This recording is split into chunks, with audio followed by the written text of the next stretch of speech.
Olá colegas, tudo bem? Nós estamos gravando esse vídeo no dia 13 de junho de 2019, agora pela manhã, porque foi anunciado na imprensa alterações importantes no texto e no relatório da proposta de reforma da Previdência, que será lido daqui a pouco na Comissão Especial da Câmara dos Deputados.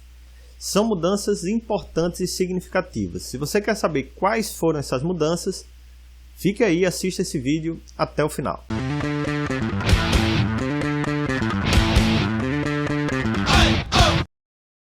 Pois é, o relator da proposta de reforma da Previdência na Câmara dos Deputados anunciou que irá fazer modificações significativas no seu relatório e, portanto, na reforma da Previdência, na proposta de reforma da Previdência. Se você acompanha o canal, sabe que, neste momento, a reforma da Previdência está sendo analisada e será votada em uma comissão especial da Câmara dos Deputados. E lá nessa comissão especial, composta por 49 deputados, ela deve alcançar aí uma maioria simples, uma maioria de 25 deputados. Para conseguir a adesão desses deputados, o governo, junto com o relator, aceitou fazer modificações na proposta de reforma da Previdência. Após a votação na comissão especial em sendo aprovada, a proposta irá ser votada no plenário da Câmara dos Deputados. E lá no plenário a votação ela é mais significativa. Precisa dos votos de 3/5 de todos os deputados federais em 2 turnos de votação. Somente com a aprovação na Câmara dos Deputados é que essa proposta será discutida aí no Senado Federal. E aí nós trataremos como é que vai ser essa discussão nos próximos vídeos lá no Senado Federal. Importante dizer que, para conseguir a adesão dos deputados à proposta de reforma da Previdência, o relator modificou pontos importantes da proposta da reforma.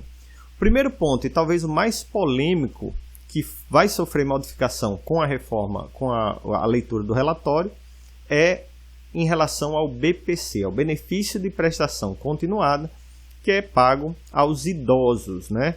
Hoje em dia, os idosos maiores de 65 anos têm direito ao benefício de prestação continuada, caso sejam componentes aí de uma família de baixa renda. O que é considerado família de baixa renda? Aquela família que tem até 1/4 de salário mínimo de rendimento por integrante, por cabeça da família, né? A proposta de reforma da Previdência queria antecipar o pagamento do BPC, só que diminuir o seu valor, né? Segundo a proposta original do governo, o governo pagaria R$ 400 para o maior de 60 anos de idade. Uma diminuição aí no valor de um salário mínimo, em compensação, antecipação para 60 anos. Segundo a proposta original do governo, esse idoso só teria direito a um salário mínimo aos 70 anos de idade. Essa parte da proposta foi retirada pelo relator, né? Então o relator irá ler o seu relatório daqui a pouco na comissão especial e vai propor a retirada dessa proposta do BPC, ok? Outro ponto também muito polêmico que vai ser retirado da proposta de reforma é em relação à contribuição do trabalhador rural. O trabalhador rural, via de regra, ele não precisa comprovar a contribuição para a Previdência Social para ter direito a um benefício previdenciário. A proposta de reforma instituía uma contribuição para o trabalhador rural que seria de R$ 600 por ano, né? Essa contribuição estaria vinculada aí a todo o núcleo familiar. Com a alteração promovida aí pelo relator da proposta, não vai haver mais contribuição do trabalhador rural. É importante dizer que essa alteração na proposta de reforma aconteceu após a aprovação em definitivo aí da medida provisória número 871. Essa medida provisória número 871 permitiu uma modificação da prova do exercício do trabalho rural. Até este momento, né, e permanecerá assim ainda alguns anos à frente, a prova do exercício de atividade rural acontecia também com a colaboração aí dos sindicatos rurais. O que é que o governo reclamava? O governo reclamava que deixar na mão dos sindicatos a prova do exercício da atividade rural dava margem a muitas fraudes.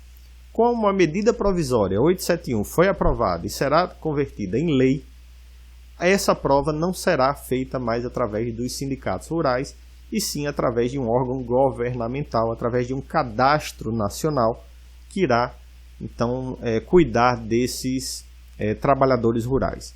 Então, o que vai acontecer naturalmente é uma diminuição do número de fraudes, e isso já atende àquilo que era a expectativa do governo com a aprovação da proposta de reforma da Previdência. Então, realmente não fazia sentido, como forma de fiscalizar a idoneidade do trabalho rural, você instituir uma contribuição que é irrelevante em relação ao todo da Previdência Social. R$600 por ano não é uma contribuição relevante do ponto de vista fiscal, né?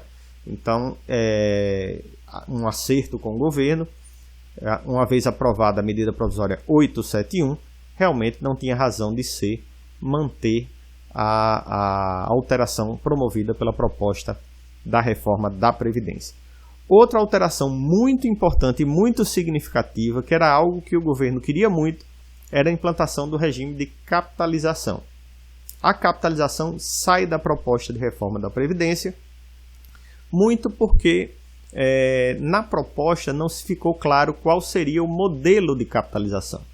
Então, não significa que futuramente o governo não possa implementar a capitalização. O que não vai acontecer agora, exclusivamente porque os deputados eles não têm segurança quanto ao modelo de capitalização que seria adotado pelo país. Só lembrando, a proposta de reforma da Previdência autorizava a criação, através de lei, do regime de capitalização. Essa autorização, contudo, não vinha com definido ou discriminado qual modelo adotado, se haveria, por exemplo, contribuições dos empregadores ou das empresas para o regime de capitalização ou só dos trabalhadores. Haja vista essa indefinição, se acertou então que o modelo de capitalização fica para uma discussão futura, certo?